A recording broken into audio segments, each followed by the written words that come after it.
பக்தி ஒளி நேயர்களுக்கு அடியேன் கோவிந்த பட்டரின் கோடானு கோடி நமஸ்காரம்.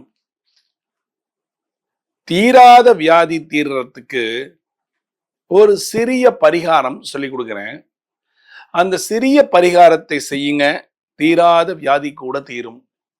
அதாவது சொல்லுவாங்கல்ல, படுத்துக்கிட்டு இருந்தவன் கூட ஏந்திருத்து உட்கார்ந்து கொள்வான்னு. இதுல என்ன முக்கியம் அப்படின்னா, பரிகாரம் தான் ரொம்ப முக்கியம். சின்ன பரிகாரம், சிம்பிள் பரிகாரம்.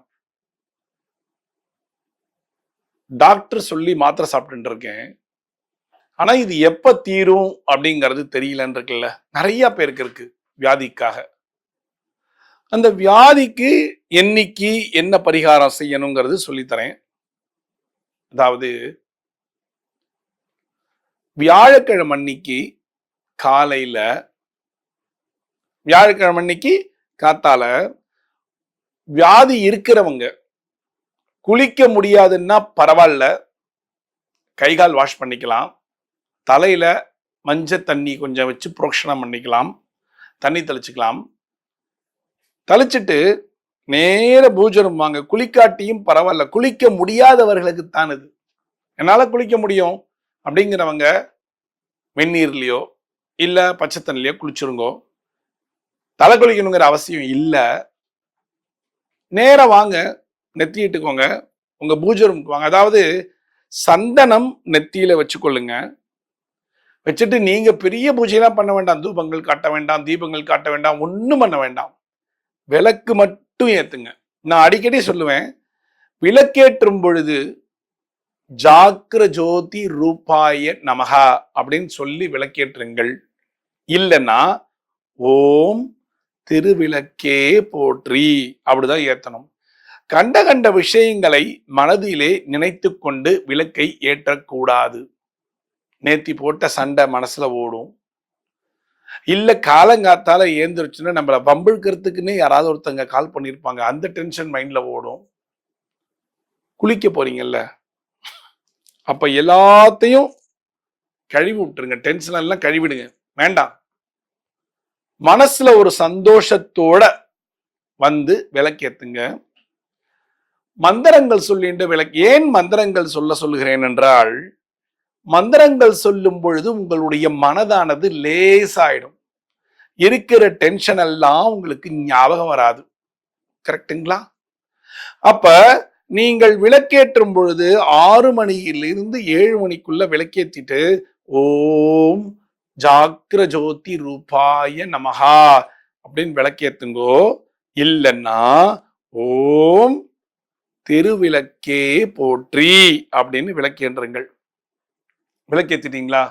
இப்ப மணக்கட்டையோ தர்ப பாயோ இல்ல சின்னதா பூஜைகளுக்கு ஏற்ற ஒரு பாயோ கீழே விரிச்சுக்கோங்க.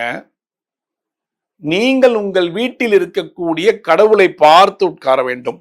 அதாவது மேற்கு பக்கம் உங்களுடைய போட்டோலாம் கிழக்கு நோக்கி இருக்கு, சுவாமி கிழக்கு நோக்கி இருக்காங்க, நீங்க மேற்கு நோக்கி உட்காருங்க. இல்ல மேற்கு பக்கம் இல்ல கிழக்கு பக்கம் வச்சிருக்கேன் மேற்கு நோக்கி, எப்படி இருக்கோ கிழக்கு மேற்கு 2 திசை தான், வேற எந்த திசையிலும் உட்காரக்கூடாது. பூஜை ரூம்ல உட்காருங்க. உங்களுடைய மொபைல் எல்லாம் சைலண்ட்ல போடுங்க. சைலண்ட்ல போட்டுக்கோங்க. டைமண்ட் கல்கண்டு நைவேத்தியத்துக்கு எடுத்து வச்சுக்கோங்க. டைமண்ட் கல்கண்டு ஒரே ஒரு ஏலக்காய், டைமண்ட் கல்கண்டோட ஒரு ஏலக்காய் வச்சுக்கோங்க. இப்ப கண்களை இருக்க மூடி நல்ல நேர ஸ்ட்ரைட்டா உட்கார்ந்து உங்களுடைய விரல்களை இந்த முத்திரையில வச்சு முட்டிக்காலில் வச்சுக்கோங்க. வச்சுட்டு நான் சொல்லக்கூடிய அந்த மந்திரத்தை மனசுல உள்வாங்கி 108 முறை ஒவ்வொரு வியாழக்கிழமையும் 11 வாரம் விடாம ஒரு வியாழக்கிழமையும் சொல்லணும். இது என்ன மந்திரங்கிறது இப்ப சொல்லித்தரேன். 108 முறை சொல்லுங்க. நான் சொல்லுகிறேன், நீங்கள் 108 முறை சொல்லுங்கள். என்ன மந்திரம்? ஓம் நமோ தன்வந்திரியை நமஹ. ஓம் நமோ தன்வந்திரியை நமஹ. ஓம் நமோ தன்வந்திரியை நமஹ. உங்களுக்காக நான் மொல்லமா சொல்றேன். ஓம் நமோ தன்வந்திரியை நமக. இந்த மாதிரி சொல்லணும். ஓம் நமோ தன்வந்திரி நமக ஓம் அப்படி சொல்லக்கூடாது. ஓம் நமோ தன்வந்திரியை நமக. ஏன்னா இந்த மந்திரங்கள் சொல்லும் பொழுது உங்க மனசார்த்தமா இந்த மந்திரம் வரும். சொல்லி பாருங்களேன். நான் சொல்ற மாதிரி சொல்ல சொல்ல ஒரு காலகட்டத்துல உங்களை அறியாம உங்க உடம்பு வைப்ரேஷன் ஆகும். அந்த மந்திரம் தான் உள்ள போய் இருக்கிற வியாதியை கியூர் பண்ணும். எனர்ஜி சொல்றோம்ல, காற்று தானே எனர்ஜி இல்லையா? அப்ப மந்திரங்களுக்கு சக்தி உண்டு. மந்திரங்களுக்கு கண்டிப்பாக சக்தி இருக்கு. சரி, ஏன் நம்ம தெய்வங்களை கல்லா வச்சுக்கிறோம், சிலைகளாக வேற்றுக்கிறோம், கற்சிலைகள்? ஏன் தெரியுமா? மந்திரங்களை நம்ம சொல்ல சொல்ல சொல்ல அந்த கற்சிலைகள் எல்லாம் உரு பெற்று அந்த மந்திரத்தால சக்தி பெற்றுவிடும். நிதர்சனம் உண்மைங்க அது. உங்களுக்கு அப்படி நம்பிக்கை இல்லைன்னு வச்சுக்கோங்களேன், ஒரு செங்கல் உங்க வீட்டுல வச்சுக்கோங்க. ஒரு செங்கலை வச்சு தினமும் பூஜை ரூம்ல ஒரு நெத்தி இட்டு எல்லாம் இட்டு அதுக்கு மாலை போட்டு தினமும் தூப தீபம் காமிச்சு ஓங்கிற மந்திரத்தை 108 முறை சொல்லி அதுக்கு பூ போட்டுட்டே இருங்க. கண்டினியூவா செய்யணும். கண்டினியூவா செய்யணும். செய்ய செய்ய செய்ய செங்கற்கள் வைப்ரேஷன் ஆகும். இதுக்கு நான் அடிக்கடி ஒரு விஷயம் சொல்லுவேன் தெரியுமா? வீடு, உங்க வீடு செங்கற்களால் ஆனது இல்லையா? செங்கற்கள் வெளியில இருக்கிற வரைக்கும் அந்த செங்கற்களுக்கு உயிர் கிடையாது. வீடாக உருப்பெற்று விட்டால் அதுக்கு உயிர் உண்டு. ஏன் நம்ம வீடு வாங்குறோம் இல்லையா, கிரகப்பிரவேசம் என்று ஒன்று பண்ணி ஹோமம் செய்கிறோம் இல்லையா, மந்திரங்கள் உச்சாடனம் பண்ணிக்கிட்டே இருப்பாங்க. அந்த தீபம், அதாவது தீவலத்து யஜ்யம்னு சொல்லுவாங்க. தீவலத்து அதுல மந்திரங்களை சொல்ல சொல்ல சொல்ல சொல்ல அந்த வீடு வைப்ரேஷன் ஆகும். அப்ப அந்த செங்கற்களுக்கு உயிர் வர ஆரம்பிக்கும். அந்த செங்கற்களுக்கு உயிர் வர ஆரம்பித்தால் அந்த செங்கல் ததாஸ்து ததாஸ்து என்று சொல்லும். நான் அடிக்கடி உங்களிடம் சொல்லக்கூடிய ஒரு விஷயம் என்ன தெரியுமா? வீட்டிலே சண்டை போடாதீர்கள், கெட்ட வார்த்தை பேசாதீர்கள், எப்பொழுதும் அழுது கொண்டிருக்காதீர்கள் என்று சொல்லியிருக்கிறேன் இல்லையா? அப்ப நீங்க அழுது கொண்டிருக்கிறதும் கெட்ட வார்த்தை பேசுறதும் அந்த செங்கல் எதிரொலிக்கும். அப்ப இப்ப வாங்க, இப்ப தன்வந்திரி மந்திரம் சொல்ல ஆரம்பிச்சிட்டீங்க, கத்துறீங்க. ஓம் நமோ தன்வந்திரியை நமக அப்படின்னு சொல்றீங்களா? இந்த ஒலியானது, இந்த ஒலி வாயிலேந்து வரக்கூடிய ஒலி உங்க வீடு முழுக்க அப்படியே பரவும் பரவும். பரவி பரவி என்னாகும்? அப்படியே வீடோட செங்கற்கள் கிரகிக்க ஆரம்பிக்கும், உள்வாங்க ஆரம்பிக்கும். அதை உள்வாங்க ஆரம்பிக்கும் பொழுது இதுல பல விஷயங்கள் இருக்குங்க. ஓம் என்கிற பிரணவ மந்திரம் இருக்கு. ஓம் நமோ தன்வந்திரியை நமகன்னு ஒரு மந்திரம் இருக்கா?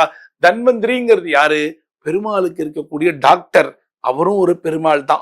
அப்ப இந்த தன்வந்திரியை நமகன்னு நீங்க சொல்லும் பொழுது அந்த வைப்ரேஷன், நீங்க சொல்லக்கூடிய அந்த தொனி இருக்கு இல்லையா, எப்படி சொல்லணும்? ஓம் நமோ தன்வந்திரியை நமக சொல்றீங்களா? இது 108 தடவை சொல்ல சொல்ல உங்களுக்கு என்ன ஆகும்? அந்த காற்றானது, ஒலியானது அப்படியே பரவி வீடு ஃபுல்லா ஒலிக்க ஆரம்பிக்கும். நீங்க சொல்லிடுறீங்களா? 108 தடவை சொல்லிடுறீங்க, மனசால சொல்றீங்க. இன்னைக்கு மனசு லைக்கல, விட்டுருங்க. நாளைக்கு, அடுத்த வியாழக்கிழமை, அடுத்த சொல்ல சொல்ல சொல்ல நான் என்ன சொன்னேன்? 11 வியாழக்கிழமை சொல்லுங்கன்னு. நீங்க என்ன சொன்னீங்க? ஏன் பாக்கி வியாழக்கிழமை சொல்லக்கூடாதான்? உங்களுக்கு ஒரு இன்ட்ரெஸ்ட் வரும்.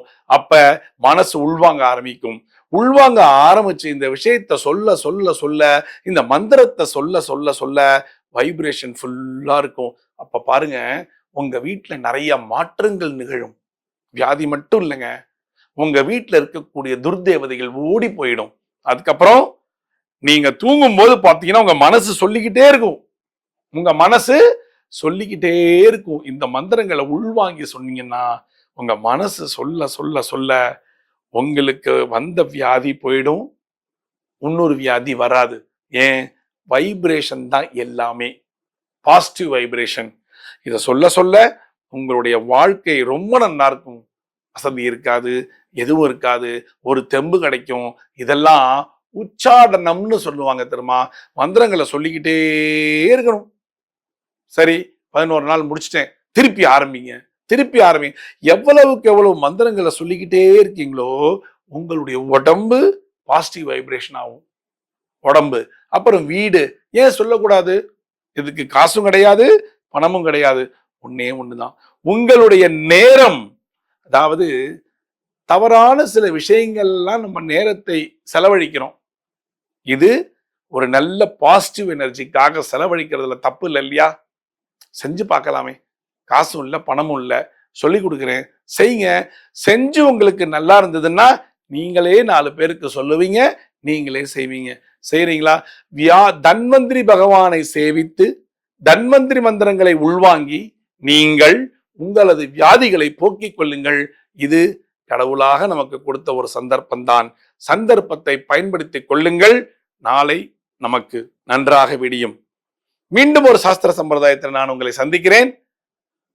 பக்தி ஒளி நேயர்களுக்கு அடியேன் கோவிந்த பட்டரின் கோடானு கோடி நன்றிகள்.